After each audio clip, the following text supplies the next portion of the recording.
Hey everyone, welcome back to my kitchen. Today we are making the most delicious pumpkin cake recipe from scratch.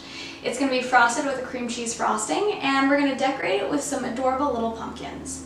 So without further ado, I'll show you how to make this pumpkin cake batter. So this is actually an altered version of my vanilla cake recipe, but instead of having all of the egg whites and the buttermilk, we're adding in some pumpkin and some sour cream. Just like that recipe, we're going to start by adding all of our dry ingredients into the bowl of our mixer. So we're adding in our flour, our granulated sugar, and then in this little container we have our salt, our baking powder, and our warm spices. We're going to give that a quick stir with our paddle attachment here, just with some gentle pulses. And now that everything is nicely incorporated, we're adding in 2 sticks of unsalted butter. So we're mixing this on a low speed. We're not going super fast because we don't want all of that flour to explode out of the bowl. We're just mixing it slowly to help break down that butter and help it get incorporated and covered with all of our dry ingredients. So you can see the mixture definitely has a crumbly look, and that's exactly what we're after. Next, it's time to add in our egg whites, and I just get these out of a carton, so it's half a cup of egg whites, super easy to pour. Add that in there. Then we're also going to add in our pumpkin. As you do this, just be sure that you're using actual pumpkin and not pumpkin pie mix, because you don't want it to already be sweetened. So we'll give this one quick mix on a low speed always. So at this point the batter should be super thick and the pumpkin will give it a beautiful light orange color. Next we're adding in our sour cream, which is also at room temperature. It's really important that as you add your ingredients, they're all at room temperature. It just helps the batter come together more easily and helps everything mix together better. So we'll give this a quick stir. At this point in the process, I like to scrape down the sides because usually some of the sour cream kind of gets pushed up along the edge of the bowl. And also, you guys, if you don't have a stand mixer, you can totally use a hand mixer for this. But having an electric mixer will definitely make the process a lot easier. So that looks great. We're going to add in our last ingredients now, which are just a tiny bit of vegetable oil, or you could use canola oil, and then a little bit of vanilla. So we'll give this one more stir just to get the oil and the vanilla incorporated throughout the batter. So our batter looks absolutely fantastic. I have 4 7-inch cake pans here that I've added some pre-cut parchment rounds to. I'm also going to spray them with some nonstick spray. Now I know that 7-inch pans can be really hard to find, so if you don't have any, you can always use 3 8-inch pans instead. Now I'm going to eyeball my batter into these cake pans. So I try to do my best dividing them evenly, and then I'm going to use my kitchen scale after just to make sure that there really is the same amount of batter in each pan. Alright, and that should be perfect. So the final step before we pop these into the oven, just like all of my cake recipes, I take a kitchen towel just to make this less loud, and I just bang them on the counter a couple times. This helps the batter flatten out in the pan and also helps any bubbles that might be trapped inside the batter. Helps it rise to the surface before it bakes, which is great. It just helps you avoid air pockets in your cake. So those look great. We're going to pop them into our preheated 350-degree oven. And then I'm going to rotate the pans halfway through just because my oven bakes a little bit unevenly. So while our cake layer is baked, we're going to work on our cream cheese frosting. So I've already placed our butter in our bowl, and this is 4 sticks of unsalted butter. To this, I'm going to add 1 package of cream cheese, which is about 8 ounces or 1 cup.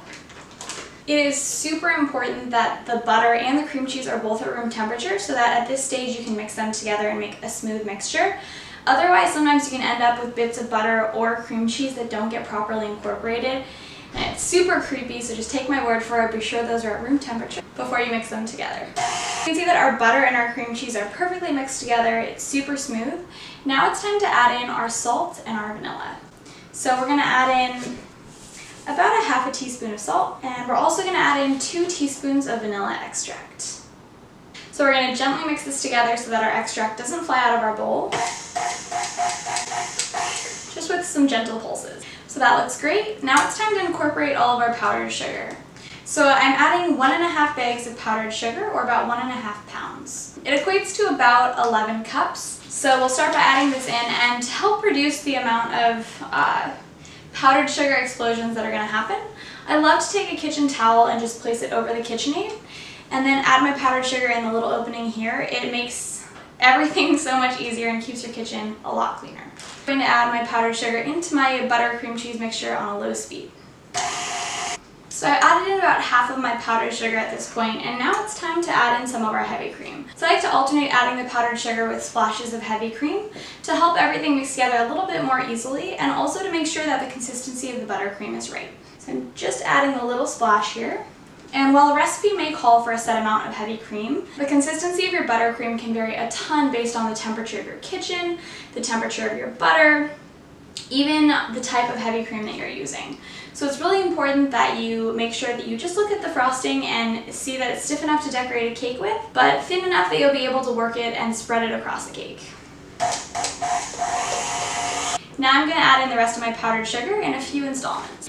And don't forget, you guys, throughout the process, be sure that you're scraping down the sides of your bowl just to make sure that all that powdered sugar gets properly incorporated into your frosting. So this looks delicious. It's so silky smooth. We are ready to frost our cake layers. So you guys can see how creamy and delicious this cream cheese frosting looks. I can't wait to get it on our cake. We'll do our quick frosting test, pressing our spatula into our frosting and seeing if it can keep its shape, which it is. Awesome. Now it's time to frost our cake. So our cake layers have now cooled. They're at room temperature, and it's time just to level them to make the cake easier to stack. So now it's time for the really fun part. We get to decorate the cake. I'm adding some super thick layers of our cream cheese buttercream between each cake layer, and it looks even thicker because our cake layers are a little bit on the thin side. So once I had stacked all 4 of my pumpkin cake layers, I worked on my crumb coat. I was able to use some of my overhanging frosting to create it, along with a little bit of extra frosting from my bowl. I smoothed this using my bench scraper and then chilled the cake in the freezer for about 10 minutes until my crumb coat was firm to the touch. Then I added my second thicker layer of frosting and smoothed it using my bench scraper one more time. I let the cake chill in the fridge while I worked on making my edible paint. I used a bit of clear liquor mixed with some gel food coloring. You can also use any clear extract like almond or lemon if you don't want to use liquor.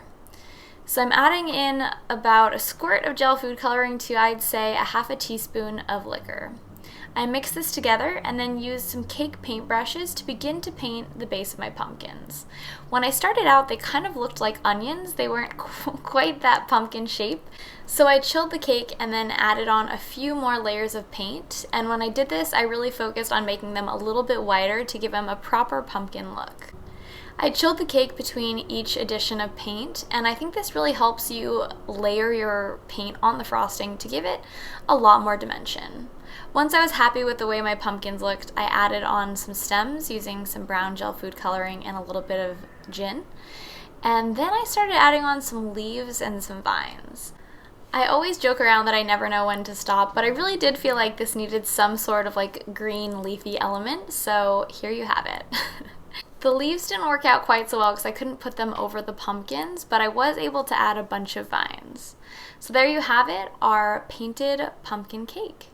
Of course, I used an orange knife to cut into this. It felt very right, and you can see those pumpkin cake layers are so moist and so delicious. So thank you guys so much for watching. I hope you guys enjoyed this tutorial. If you want to recreate this cake, the recipe is up on Chelsweets.com, and I will also include it in the video description below. So thanks again, you guys, for joining me today. Hopefully, I'll see you guys again soon.